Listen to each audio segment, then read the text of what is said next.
하나님의 말씀을 나누겠습니다. 귀한 말씀은 마태복음 3장 16절부터 4장 2절까지의 말씀입니다. 우리 함께 봉독하겠습니다. 예수께서 세례를 받으시고 곧 물에서 올라오실새 하늘이 열리고 하나님의 성령이 비둘기같이 내려 자기 위에 임하심을 보시더니 하늘로부터 소리가 있어 말씀하시되 이는 내 사랑하는 아들이요 내 기뻐하는 자라 하시니라. 그때에 예수께서 성령에게 이끌려 마귀에게 시험을 받으러 광야로 가사 40일을 밤낮으로 금식하신 후에 줄이신지라. 아멘. 하나님의 말씀입니다. 설교자들이 항상 고민하는 부분이 있는 것 같아요. 유혹이기도 한데 이렇게 설교했을 때 성도들의 반응이 어떠한가를 살피는 겁니다. 그것이 설교자들에게 얼마나 치명적일 수 있는가라는 부분들을 제가 교회 개척한 지 얼마 안 됐지만 많이 느낍니다. 그리고 성도가 얼마 되지 않은 상황에서 더 많이 느낍니다. 왜냐하면 다 보이니까 더 느끼지요. 뭔가 한마디를 했을 때 고개를 끄덕여주고 아멘으로 화답해주고 그들의 얼굴이 밝아지고 뭔가 온몸으로 반응해주기를 바라는 것이 인간의 마음 아니겠습니까? 그러려면 듣기 좋은 소리를 해야 되는데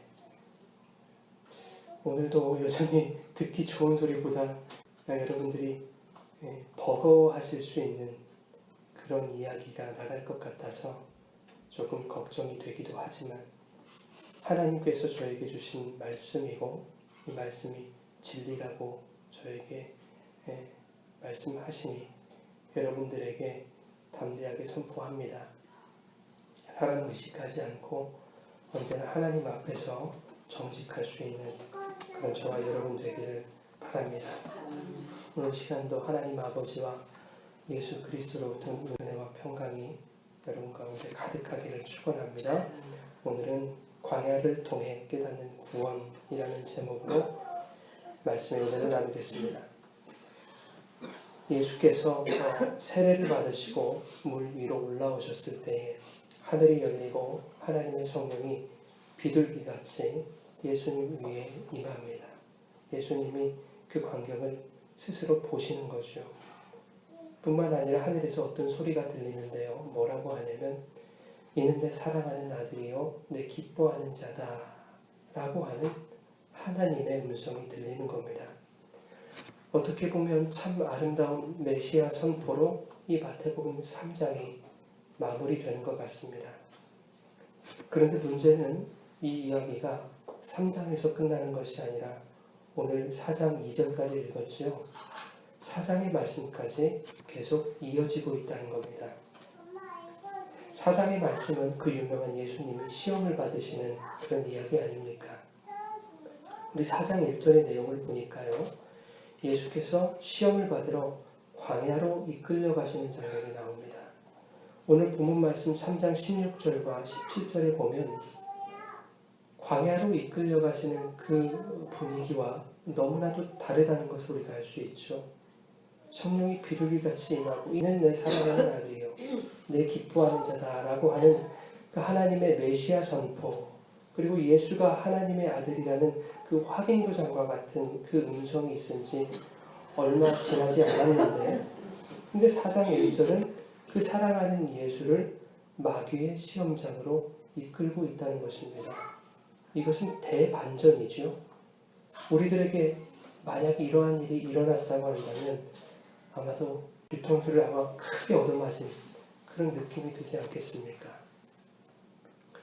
어떤 사람들은요, 이 3장과 4장의 시간적 간격이 어느 정도 있었을 것이다 이렇게 얘기를 합니다.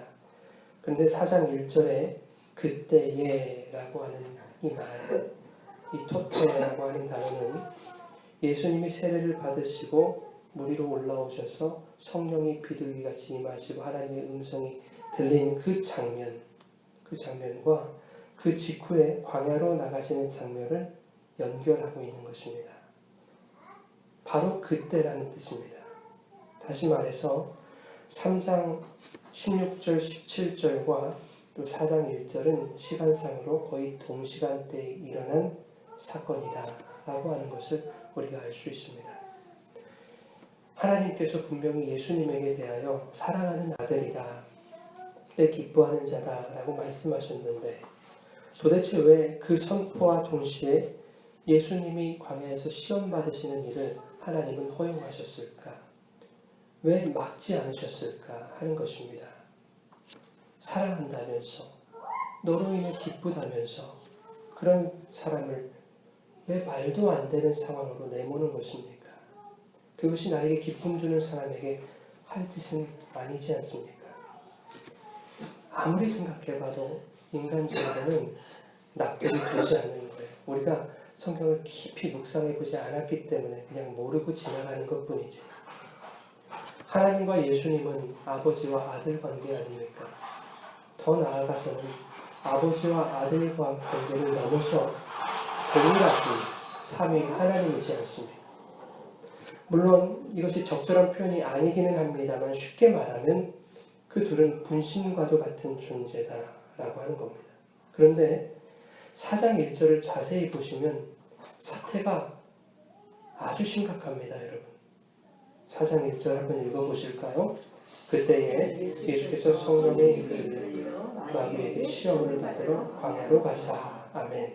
예수께서 시험을 받으러 광야로 가십니다. 그런데 누구에게 이끌려 가시는가 하는 부분입니다. 성령에게 이끌려 가시더라. 분명히 3장 16절에서는 하나님의 성령이 예수님 위에 임하셨다라고 말씀하는데 이제는 그 하나님의 성령에 이끌려서 시험 받으러 광야로 가시는 것입니다. 병 주고 약을 주면 다행인데요. 약을 줘놓고 이제 병을 주는 꼴 아닙니까? 하나님의 속을 도대체 알 수가 없는 거죠. 하나님은 예수님께 왜 성령을 부어주셨을까요?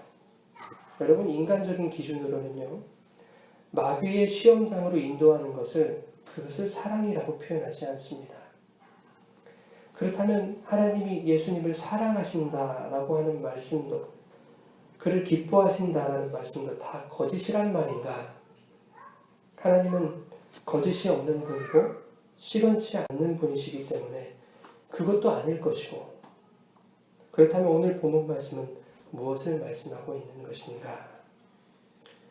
예수님이 하나님의 사랑하는 아들, 하나님의 기쁨 맞다는 겁니다. 맞는데도 불구하고 하나님은 예수가 성령의 이끌림을 받아 마귀의 시험장인 그 광야로 들어가게 하셨다는 겁니다. 사랑하니까, 네가 나의 기쁨이니까 광야로 들어가게 하시더라. 이건 또 무슨 의미인가? 우리가 아브라함의 일화를 통해서 한번 더 깊이 생각해 보겠습니다. 아브라함은 엄청난 하나님의 복을 받은 사람이었습니다. 하나님의 사랑을 듬뿍 받은 사람이에요. 내가 너로 큰 민족을 이루고 내가 너에게 복을 주겠다. 너를 창대하게 하겠다. 네가 복이 될지라. 그렇게 선언하신다고요. 그런데 벼랑간 하나님은 그 아브라함에게 네 아들 이삭을 내놓아라. 그렇게 말씀하십니다. 큰 민족을 이루게 하시겠다면서, 복을 주시겠다면서, 네가 복이 되게 하시겠다면서 내 분신과도 같은 그 아들, 100세에 낳은 그 귀한 아들을 내놓아라. 이건 말이 안 되는 소리입니다. 그런데 아브라함은 독자 이삭을 결박하고 번제단에 올립니다. 물론 이삭을 죽이는 것을 하나님이 막으시긴 했지만 그것은 아브라함이 이삭을 죽인 것이나 진배 없는 것입니다. 아브라함은 어떻게 하나밖에 없는 그 독자를 번제로 드리겠다는 결정을 할 수 있게 되었을까요? 창세기 22장 1절에 보니까 이렇게 말씀합니다. 그 일 후에 하나님이 아브라함을 시험하시려고 그를 부르시되 아브라함아 하시니 그가 이르되 내가 여기 있나이다. 이 말씀을 보면 아브라함 이삭을 바치라는 것은 하나님의 시험이었다고 말씀하고 있습니다. 테스트죠. 사실 아브라함은 하나님의 테스트에 통과할 수 있는 사람이 아니었습니다. 때때로 믿음직한 모습도 보여줬지만 믿음과 거리가 멀었던 모습도 참 많이 있었습니다. 아내도 2번씩이나 팔아먹었고 하나님이 사라에게 이삭을 낳게 하시겠다고 약속해 주셨지만 내 나이 100세가 다 되었고 내 아내 사라의 나이 90세가 되었는데 우리에게 무슨 아들이 날 수 있겠는가? 하나님의 약속을 비웃어 버렸습니다. 그리고는 결국에 아내 사라의 몸종인 애굽 여인 하갈을 통해서 이스마엘을 낳게 됩니다. 이렇게 실패를 거듭하던 아브라함은 그의 인생을 통해 한 가지 사실을 깨닫게 됩니다. 나는 실패하지만 하나님은 절대 실패하지 않으신다. 나는 사라를 팔아먹었지만 하나님은 언제나 사라를 구해내셨고 나는 하갈을 통해 이스마엘을 낳았지만 하나님은 결국 사라를 통해서 이삭을 주셨다라는 겁니다. 때때로 인간적인 가치 판단에 의해 나는 실패할 수밖에 없는 존재이지만 그러한 나 같은 자의 삶을 통해서도 하나님은 당신의 약속을 신실하게 지켜가시더라. 이것을 깨닫게 된 겁니다. 아브라함이 이삭을 바치겠다고 결심할 수 있었던 것은 아브라함이 믿음이 좋아서가 아니라 여전히 그는 실패할 수밖에 없는 연약한 존재이지만 하나님 아버지가 신실하시고 성실하시며 전능하신 분이다 라는 것을 그가 깨달아 알았기 때문입니다. 내 뜻을 이루려는 삶은 항상 실패했지만 하나님의 뜻은 언제나 이루어지더라. 그것을 깨닫게 된 것이죠. 인간적인 마음이나 감정이 지시하는 대로 하기보다는 하나님의 말씀에 순종하는 것이 유익한 것이다.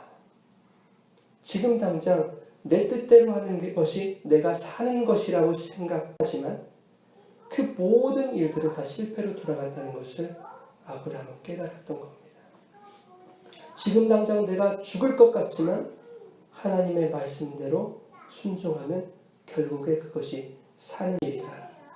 이것이 깨달아졌던 겁니다. 결국 아브라함의 이 순종은 이삭을 잡는 것으로 완성하시는 것이 아니라 하나님이 준비하신 번제물로 하나님이 완성하시는 순종이다라는 것입니다. 그래서 아브라함이 이삭을 죽이지는 못했지만 하나님이 완성하시는 그 순종에 동참했기 때문에 그를 우리가 믿음의 조상이다 부르는 것입니다. 여러분, 이 이야기가 우리의 이야기가 되어야 된다는 것이 매우 중요한 얘기입니다. 아브라함이 이삭을 바치는 장면 이후에 하나님은 아브라함을 불러서 이렇게 말씀하십니다. 창세기 22장 16절부터 18절을 제가 봉독해드리겠습니다. 이르시되 여호와께서 이르시기를 내가 나를 가리켜 맹세하노니 네가 이같이 행하여 네 아들 내 독자로 아끼지 아니하였은즉 내가 네게 큰 복을 주고 네 씨가 크게 번성하여 하늘의 별과 같고 바다의 모래와 같게 하리니 내 씨가 그 대적의 성문을 차지하리라. 또 내 씨로 말미암아 천하 만민이 복을 받으리니 이는 내가 나의 말을 준행하였음이니라 하셨다 하니라. 아멘. 여러분, 이게 무슨 말씀입니까? 네가 나의 말을 준행하였기 때문에 내가 너에게 약속한 큰 복을 네가 받을 것이다 라는 뜻입니다. 아브라함이 준행한 것이 무엇이었습니까? 하나님이 완성하시는 그 순종에 참여하는 일, 이삭을 바치는 일. 아브라함 너는 아들 이삭을 죽이지 않았지만 내가 준비한 순양을 번제로 드리는 것을 통해서 이삭을 번제로 드린 것으로 여겨주겠다라는 겁니다. 창세기 22장 13절에 보면 그 순양을 가져다가 아들을 대신하여 번제로 드렸더라. 순양을 죽이는 것은 이삭을 죽이는 것입니다. 아브라함은 죽이지 않았어요. 그러나 하나님이 준비하신 그 번제물을 하나님께 드림으로 그래, 너는 이삭을 죽이는 순종을 행하였다. 간주해 주시더라. 하나님이 이끄시는 순종입니다. 아브라함의 순종 아닙니다.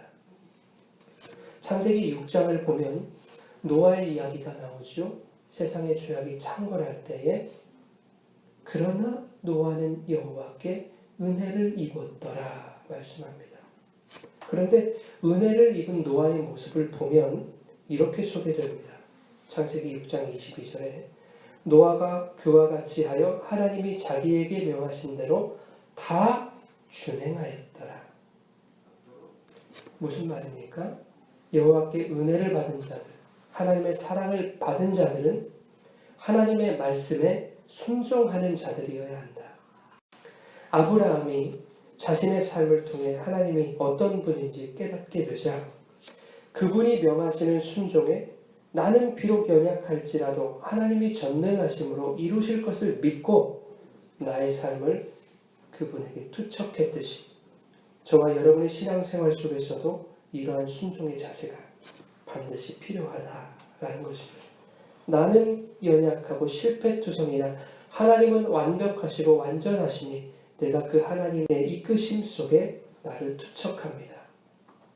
이 자세입니다. 하나님의 백성에게서는 하나님의 말씀대로 준행하는 삶이 반드시 나타나게 되더라 하는 것입니다.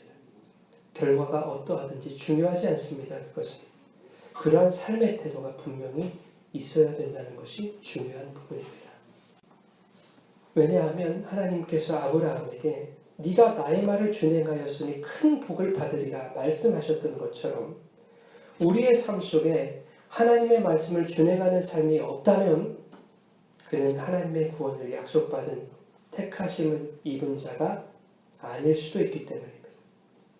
우리는 믿음으로 구원을 얻는다고 생각하지만 그 믿음의 다른 면이 거룩이나 신실함, 순종 같은 우리의 행함이라는 것을 아예 무시하고 살지 않습니까? 행함이 없는 믿음은 죽은 믿음이다 라고 말하는 것을 어떠한 격언이나 좋은 글 정도로 그렇게 생각해서는 안 될 것입니다. 그것은 살아계신 하나님의 말씀이라는 것을 여러분 기억하시기 바랍니다. 여러분 오늘 본문 말씀에서 하나님의 사랑하시는 아들, 기뻐하시는 자 예수 그리스도께서 뜬금없이 성령에 이끌려서 마귀에게 시험을 받으러 광야로 가시는 것은 두 가지로 우리가 살펴볼 수 있습니다. 첫째로는 여러분의 믿음이 행함 없는 죽은 믿음 되지 않게 하시기 위함입니다. 순종의 본이 되게 하신 겁니다. 신앙생활 가운데 우리가 어찌할 바를 모르고 우왕좌왕 갈팡질팡할 때 순종의 본이 되어주신 그 예수 그리스도를 똑바로 바라보고 예수님처럼 순종하는 믿음이 되게 하시려는 것입니다. 믿음의 조상 아브라함이 약속의 땅을 소망하며 살아왔던 그 삶을 여러분 한번 생각해 보십시오. 광야와 같은 인생이었습니다. 얼마나 굴곡진 인생이었습니까? 이스라엘의 지도자 모세가 이스라엘을 이끌고 홍해를 건넜지만 그들에게 기다리고 있는 것은 역시 광야였습니다. 위대한 선지자 엘리야가 850대 1의 싸움을 마치고 승리한 뒤에 그를 기다리고 있었던 것은 바로 광야였습니다. 하나님의 사람들에게는 여지없이 광야라는 무대가 주어집니다. 이 말은 저와 여러분이 하나님의 백성이라고 한다면 우리들에게도 이 광야가 반드시 주어질 것이라는 것입니다. 여러분, 예수께서 광야를 겪으셨다 하는 것은 구약의 선진들이 광야를 지날 때에 하나님이 그들과 함께 하셨던 것처럼 오늘날 성도들이 광야를 통과할 때에 예수께서 우리들과 함께 하시겠다는 그런 약속의 말씀입니다. 또한 광야 같은 세상 속에서 마귀의 시험에 어떻게 대처할지 모르는 우리들을 위해 예수님이 친히 모범 답안을 내려주신 것입니다. 40일 동안 굶으신 예수님에게 마귀가 시험합니다. 이 돌들을 떡덩이로 만들라는 것이요. 그때 예수님의 대답은 어땠습니까? 마태복음 4장 4절에 기록되었으되 사람이 떡으로만 살 것이 아니요 하나님의 입으로부터 나오는 모든 말씀으로 살 것이니라. 기록되었을 때라고 하는 말은요. 기록되어 보존되고 있고 그것이 지금도 여전히 동일하게 유효하다는 뜻입니다. 그냥 기록해 놓았다는 것을 끝나지 않아요. 그러니 사람은 말씀으로 사는 거야 라고 하는 이 말씀은 구약의 때나 오늘날 현재를 살고 있는 성도들의 때나 똑같은 것이다. 지금도 유효하고 있고 앞으로도 이 말씀은 유효할 것이다. 이것이 기록되었으되 입니다. 두 번째 시험은 뭐였습니까? 성전 꼭대기에서 뛰어내리는 겁니다. 하나님이 사자들을 명하여서 발이 돌에 부딪히지 않게 하실 것 아니냐라는 겁니다. 예수님의 모범 답안은 무엇입니까? 기록되었으되 주 너의 하나님을 시험하지 말라. 하나님의 말씀은 주 너의 하나님을 시험하지 말라고 하지 않았느냐? 이 말씀이 오늘날 너희들에게도 유효하지 않더냐? 높은 지위나 자리를 지키는 것에 하나님을 시험하지 말아라 라는 것입니다. 세 번째 시험은 뭐였습니까? 천한 만국과 영광을 보여주며 내게 엎드려 경배하는 모든 것 다 주겠다. 예수님의 대답은 어땠습니까? 역시 기록되었으되 주 너희 하나님께 경배하고 다만 그를 섬기라. 주 너희 하나님께 경배하고 그를 섬기는 것은 예나 지금이나 앞으로나 계속 유효한 일이다라는 것입니다. 자신의 영광과 소원을 얻기 위해 세상에게 머리 숙이지 말아라. 오직 하나님만 경배해라. 그분만을 섬겨라. 이것이 광야를 통과하신 예수님의 모범 답안이었습니다. 하나님은 예수 그리스도를 통해서 광야를 통과하는 데 필요한 모범 답안을 허락하심으로써 오늘날 성도들이 세상 광야에서 낙심하지 않고 예수님을 따라가도록 하시는 것입니다. 그런데 그 예수를 따라가기는커녕 많은 사람들이 광야를 거부하고 그 광야의 시간이 나에게 찾아오지 않기를 바라고 있는 것 아니겠습니까? 광야를 겪어내지 않고 편하게 살다가 그렇게 천국 가고 싶은 거 아닙니까? 그러나 우리가 반드시 기억해야 할 것이 있습니다.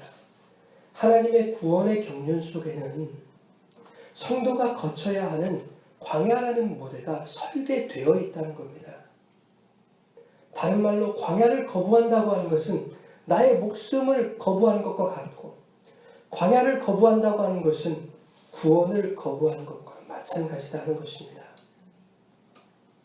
아브라함이 이삭을 바치라는 하나님의 시험을 거부하는 것과 같은 것이고 그러지 않았지만 예를 들자면 그렇습니다. 노아에게 방주를 만들라 지시하는 그 하나님의 지시를 노아가 거역한 것과 같습니다. 아브라함이 노아가 하나님의 말씀에 거역했다면 어떤 일이 일어납니까? 구원이 없습니다. 홍수 심판만 있는 것이죠. 아브라함이 복을 얻을 수 없는 겁니다. 많은 성도들이 왜 광야를 거부할까요, 여러분? 두렵기 때문입니다. 그러면 성도들이 왜 광야를 두려워하는가 하는 부분입니다.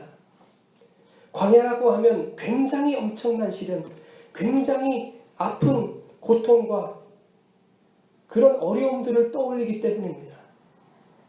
내 가족이 죽는다거나 사업이 쫄딱 망한다거나 매번 시험에서 낙방하여 도대체 이 세상에서 길을 못 펴고 살 것 같다거나 하는 이러한 것을 광야라고 생각하니까요. 두려울 수밖에요. 왜 하나님이 그러한 것들을 여러분의 광야로 주신다고 생각을 하십니까? 왜 하나님을 그토록 잔인한 분을 만드시는 겁니까? 왜 우리는 이럴까요? 내가 더 열심히 준비하지 못해서 떨어진 거 아닙니까? 내가 사업하는데 뭔가 내가 잘못했기 때문에 망하는 거 아닙니까? 나는 열심히 잘했는데 왜 안 되냐고요? 다른 사람이 더 열심히 더 잘했기 때문입니다. 그것을 왜 하나님의 탓을 하시는 겁니까? 내 사업이 성공하고 망하고 내 삶이 내가 원하는 대로 이루어지고 그렇지 않고를 가지고 그것이 광야다, 광야가 아니다 라고 말할 수 없다라는 것을 지금 말씀드리려는 거예요. 여러분, 성도의 광야는 이 세상에서 살아가는 모든 기간을 의미하는 겁니다. 그것을 광야라고 하는 거예요. 지금 여러분들이 광야를 살아가고 계신다고요. 우리가 살아가는 이 세상 광야가 광야인지도 모르고 많은 그리스도인이라고 하는 사람들이 예수님의 모범 답안은 갈기갈기 찢어버리고 마귀가 듣고 싶어하는 그 답안을 내놓는다고요. 나에게 떡을 주세요. 높은 권세를 주세요. 많은 재물과 영광을 주세요. 사탄이 얼마나 좋아하겠습니까, 여러분? 오늘날 그리스도인이라고 하는 분들이 이러고 있다고요. 하나님이 이 세상 광야를 살아가는 성도들에게 원하시는 것은 이 세상이라는 광야가 나에게 좀 더 편안한 곳이 되고 안전한 곳이 되고 소원을 성취하는 곳이 되는 것에 하나님을 이용해 먹으라는 것이 아닙니다. 그러한 것들을 위해 주여 주여 부르짖으라는 것이 아닙니다, 여러분. 이 세상에는 내가 이루고 싶은 것, 내가 소유하고 싶은 것들 투성이, 내가 오르고 싶은 고지, 내가 정복하고 싶은 권세들, 이러한 것들만 보이는데 하나님이 원하시는 것은 이럴 때마다 주님이 남겨놓으신 그 모범 답안을 꺼내서 하나하나 세상과 맞서 싸우라는 것입니다. 그것을 위해 예수님이 광야로 들어가신 것입니다. 기록되었으되 말씀으로 사는 것이다. 기록되었으되 주 너의 하나님 시험하지 말아라. 사탄아 물러가라. 기록되었으되 주 너의 하나님께 경배하고 다만 그를 섬기라. 이렇게 예수님이 남겨주신 모범 답안인 이 기록된 말씀을 통해서 세상과 싸워 이기신 여러분 되시길 바랍니다. 아멘. 여러분, 에베소서 6장에 전신갑주가 나오죠. 진리의 띠, 의의 호심경, 평안의 복음의 신, 믿음의 방패, 구원의 투구, 그리고 마지막 남은 성령의 검입니다. 그런데 성령의 검에만 이렇게 덧붙인다고요? 성령의 검, 곧 하나님의 말씀을 가지라. 전신갑주에서 오직 무기는 하나님의 말씀, 성령의 검밖에 없습니다. 말씀으로 세상을 이겨야 되는데 세상과 마주할 때마다 그 칼을 꺼내 들지를 않아요. 꺼내 들어봐야 칼날도 없어요. 어떻게 세상과 싸울 거예요? 허공만 때릴 겁니까? 어떻게 광야를 통과하겠느냐고요. 여러분들 마음속에 말씀이 있어야 됩니다. 여러분, 예수님이 2000년 전에 성도들에 앞서서 광야를 통과하셨다는 것은 하나님이 이삭 대신 드려질 그 번제물을 준비하신 것과 같은 맥락인 것입니다. 하나님의 구원의 경륜 속에는 분명 성도가 광야를 통과해야 하는 과정이 있습니다. 그러나 그것이 우리 인간들의 능력이나 성품이나 기질 따위만으로는 불가능한 것이라는 것을 하나님이 아시기 때문에 하나님께서 온전한 순종이 가능하신 아들 예수 그리스도에게 성도들이 걸어야 할 광야를 통과하게 하셨던 거예요. 그것을 통해서 예수님을 순종의 모델로 삼아주신 것입니다. 이 말은 무슨 말이냐면 이제 성도들에게 있어 순종의 모델이 있기 때문에 성도는 반드시 그 모델이신 예수님처럼 광야를 통과해야 된다라는 것입니다. 다시 말하면 예수님처럼이 아니면 광야를 통과할 수 없다라는 겁니다. 나의 실력으로 통과할 수 없다. 나의 믿음으로 통과할 수 없다. 나의 신앙심으로 통과할 수 없다. 오직 예수 그리스도처럼 광야를 통과할 수 있다라는 것입니다. 우리가 이 세상을 우리의 수명대로 살아내는 것 같지만 예수님처럼이 아니면 우리는 이 광야를 통과하는 것이 아니다라는 말입니다. 예수님처럼이 아니면 우리는 하나님의 구원의 경륜에 반대하는 불순종을 걷는 것과 같다는 것입니다.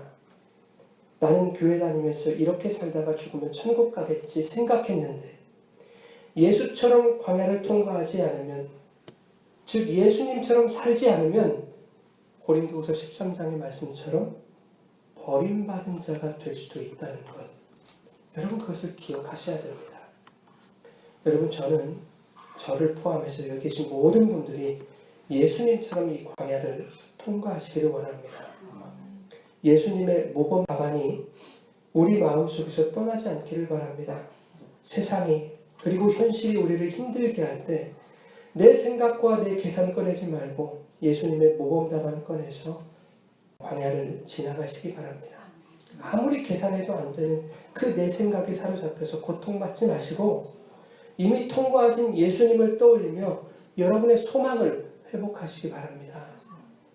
여러분, 우리가 광야를 왜 두려워하는지 아십니까? 앞서도 말씀드렸듯이 광야를 오해하고 있기 때문이기도 합니다. 그렇지만 그보다 더 본질적인 문제가 있어요. 그것은 무엇인가 하면 광야를 통과하신 예수님을 믿지 못하기 때문입니다. 혹 광야가 무엇인지 모르고 오해하고 있다 하더라도 광야를 이기신 주님이 나와 함께 하신다는 것을 믿고 있다면 그가 생각하고 있는 광야가 어떤 것인지는 그에게 아무런 문제가 되지 않습니다. 문제는 그가 예수를 믿지 못하고 있다는 것입니다. 광야를 통과하시고 세상을 승리하셨던 그 예수님을 믿지 못한다는 것입니다. 여러분, 예수님은 우리가 살아가는 이 세상 광야 기간 동안에 우리에게 빵이나 주고 높은 지위나 주고 많은 재물과 인간적인 영광이나 주신 분이 아니란 말입니다. 오히려 그러한 것들이 성도들의 삶의 가치가 되어서는 안 된다라고 말씀하시면서 오늘 광야로 들어가십니다. 이 광야 기간 동안에 그러한 것들과 싸워 이겨야 된다고 오늘 말씀하고 계시는 거예요. 그런데 많은 성도들은 이러한 것들이 나에게 주어지지 않으면 불안해하고 초조해야 합니다. 금방이라도 굶어 죽을 것처럼 호들갑을 떨고 엄청난 고난과 곤경에 처한 것처럼 괴로워합니다. 내 인생 끝장난 것처럼 절망하고 낙담합니다. 이런 것들이 문제가 되어서 나를 두렵게 만들어요. 그것은 예수님을 믿지 못하는 겁니다. 말씀을 믿지 못하는 거예요. 여러분, 예수를 통해서 그런 것들을 얻으려는 것이 바로 사탄과 손잡는 것이고 그것이 바로 불순종임을 여러분 기억하십시오. 그것이 바로 행함 없는 믿음이라는 것입니다. 입으로만 예수 믿는다고 하는 것입니다. 예수를 믿는다면 예수님이 하셨던 것처럼 광야의 삶을 통과하셔야지요. 세상과 손잡고 그렇게 예수를 믿을 수 없는 것입니다. 세상의 빵이 필요합니다, 여러분. 세상의 재물이 필요합니다. 높은 자리도 필요합니다. 그러나 예수님을 더욱 필요로 하시기 바랍니다. 빵이나 재물을 얻는데 예수를 필요로 하라는 말이 아니라 여러분이 광야를 통과하여 하나님이 계획하신 구원의 경륜 가운데 속할 수 있도록 그 일에 예수님을 필요로 하시기 바랍니다. 구원받는 일에 예수님을 필요로 하시기 바랍니다. 우리의 시선이 예수에게서 멀어질 때 여러분, 우리는 빵의 노예가 되고 말 것입니다. 재물의 노예가 될 수밖에 없는 것입니다. 여러분, 오직 예수님만 바라보시기 바랍니다. 하나님의 사랑하시는 아들, 기뻐하시는 자 예수 그리스도께서 성령에 이끌려서 마귀에게 시험을 받으러 광야로 가시는 그 두 번째 이유는 하나님이 여러분을 사랑하시고 여러분을 하나님이 기뻐하시는 대로 삼으시기 위함입니다. 에베소서는 하나님이 아들 예수 그리스도를 사랑하시고 그를 기뻐하신다는 것을 성도를 사랑하시고 성도를 기뻐하시는 것과 동일시하고 있습니다. 에베소서 1장 4절부터 6절 하나님께서는 우리를 사랑하셔서 하나님 앞에서 거룩하고 흠이 없게 하시려고 창세전에 우리를 그리스도 안에서 택하여 주셨습니다. 그리고 하나님의 기뻐하시는 뜻대로 예수 그리스도로 말미암아 우리를 하나님의 자녀로 예정하셔서 하나님의 사랑하시는 아들 안에서 우리에게 거저 주신 하나님의 영광스러운 은혜를 찬미하게 하셨습니다. 아멘. 하나님이 우리를 사랑하신다는 것은 우리를 하나님 앞에 거룩하고 흠없게 하시려는 것입니다. 그러한 사랑으로 성도들을 택하여 주셨는데 이것이 하나님의 기뻐하시는 뜻이라는 것입니다. 하나님의 오늘 본문 말씀에서 예수님을 사랑하는 아들로 기뻐하는 자라고 말씀하신 것은 오늘 우리 성도들에게까지 확장되고 있는 선언이라고 하는 것입니다. 하나님이 기뻐하시는 아들 예수 그리스도로 말미암아 성도들 또한 하나님의 사랑하는 자녀가 되게 하시는 것, 그래서 그들 또한 하나님의 기뻐하시는 자가 되게 하시는 것, 그 일을 위해 예수님이 오늘 광야로 들어가셨다는 것입니다. 하나님이 사랑하시는 자, 기뻐하시는 자, 바로 구원받은 백성들을 말씀하시는 것입니다. 우리가 구원을 말할 때, 또 은혜를 말할 때, 하나님의 사랑을 말할 때 예수님의 십자가를 이야기하지요. 예수님이 우리의 모든 죄를 다 짊어지시고 십자가에 죽어주셨기 때문에 나는 이제 어찌돼도 괜찮아. 나의 삶이 어찌되었건 다 용서해 주셨는데 나는 괜찮아. 나 구원받았어. 십자가만을 강조하니까요. 믿음은 좋아 보이는데 성도의 삶이 흔들리는 겁니다. 구원파 같은 신앙이요. 어떻게 살아도 괜찮아. 나 구원받았는데. 믿으면 구원 준다면서 나 예수 믿어. 그러면 나 구원받았네. 그걸로 끝인 겁니다. 이 세상 광야에서 세상과 버타고 살든 세상의 종로를 타고 살든 나는 구원받았으니 이 세상의 삶이 어찌되든 괜찮다. 이런 사람들이 참 많지요. 제가 표현을 좀 강하게 했지만 수많은 그리스도인들이 이러한 신앙을 가지고 실제로 신앙생활을 하고 있습니다. 여러분, 그러면 안 됩니다. 그러면 구원 못 받습니다. 십자가가 틀렸다는 것이 아니라 성도들의 삶이 틀렸다는 얘기입니다. 여러분, 예수님은 광야를 통하여 십자가를 들어가셨다. 라는 것을 여러분 잊으셔서는 안 됩니다. 예수님은 성도들에게 자기 십자가를 지고 나를 따르라 말씀하셨습니다. 성도들 앞에 놓여있는 광야를 통과하여 십자가 지신 그 주님께 나아오라는 것입니다. 십자가의 무거움을 예수님께만 맡기면 안 되는 것입니다, 여러분. 우리도 우리의 십자가를 지고 예수가 걸어가신 광야를 걸어야 하는 것입니다. 주님의 고난에 동참해야 되는 것입니다. 그렇게 십자가를 지고 광야를 걸어갈 때 성도는 비로소 깨닫게 되는 것입니다. 아, 십자가의 무게가 이렇게 무거웠단 말인가. 나로서는 도무지 감당할 수 없는 무게로구나 깨닫는 거예요. 오직 예수님만이 이 무게를 감당하실 수 있는 것이로구나를 깨닫는 겁니다. 이 광야를 통해서. 이것을 깨달은 자만이 광야 끝에서 기다리시는 예수님께 자기의 십자가를 내어 맡길 수 있습니다. 그러면 수고하고 무거운 짐이 벗겨지고 참 안식을 얻게 되는 것이죠. 이 광야의 시간 동안 십자가의 삶이 무엇인지, 그 무게가 어떤 것인지 깨닫지 못하는 사람들은 결국에 자기가 짊어진 십자가 그대로 짊어진 채 심판을 당하는 것입니다. 여러분, 저는 구레네 시몬이 예수님의 십자가를 대신 이렇게 짊어지는 그 장면을 종종 생각해 보곤 합니다. 그는 누구보다도 확실히 깨달았을 거예요. 누군가의 십자가를 대신 지는 것이 이렇게 힘들고 이렇게 괴로운 일이었단 말입니다.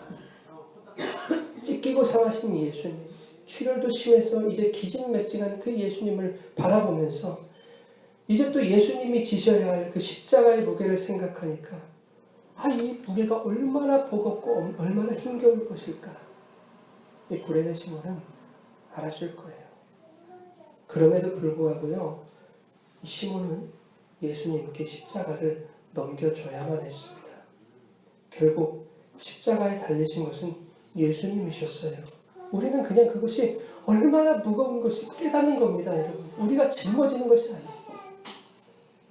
시몬은 분명히 깨달았을 겁니다. 내가 받은 이 구원이 이렇게 큰 은혜였단 말인가. 이 구원이 어떻게 주어진 은혜인지 시몬은 확실히 깨닫지 않았겠습니까? 여러분이 받은 구원이 얼마나 크고 위대한 구원인지 여러분 아십니까? 그것을 깨닫기 위해서 여러분은 반드시 광야를 통과하셔야 됩니다. 여러분, 우리들의 신앙의 여정이 광야를 통과하는 삶이 되기를 원합니다. 광야를 통과하지 않고 십자가를 붙들겠다는 것은 행함이 없는 죽은 믿음입니다. 죽은 믿음에는 구원이 없습니다. 여러분, 하나님의 성령이 예수님을 광야로 이끄신 것처럼 성령님은 우리를 날마다 광야로 인도하실 것입니다. 그러나 성령님이 이끄시는 광야에는 반드시 성령님의 도우심도 있다고 하는 사실을 여러분 기억하시기 바랍니다. 성령께서 여러분들에게 예수님이 보여주신 모범 답안을 날마다 생각나게 하심으로 예수님처럼 이 고난의 광야를 건너갈 수 있도록 성령께서 우리를 도와주실 것입니다. 그래서 마지막 날 예수님 품에 안겨서 정말 힘들었지만 주님이 함께 하셔서 지금 주님의 품에 안길 수 있었노라고, 주님이 나에게 주신 이 구원이 얼마나 값진 구원인지 내가 비로소 깨달았노라고, 주님 감사하다고, 주님 사랑한다고 그렇게 고백할 수 있는 우리 모두가 되기를 축원합니다. 주님과 함께하는 이 광야의 삶을 통해서 여러분의 구원의 감격이 회복되시기를 주님의 이름으로 축원합니다.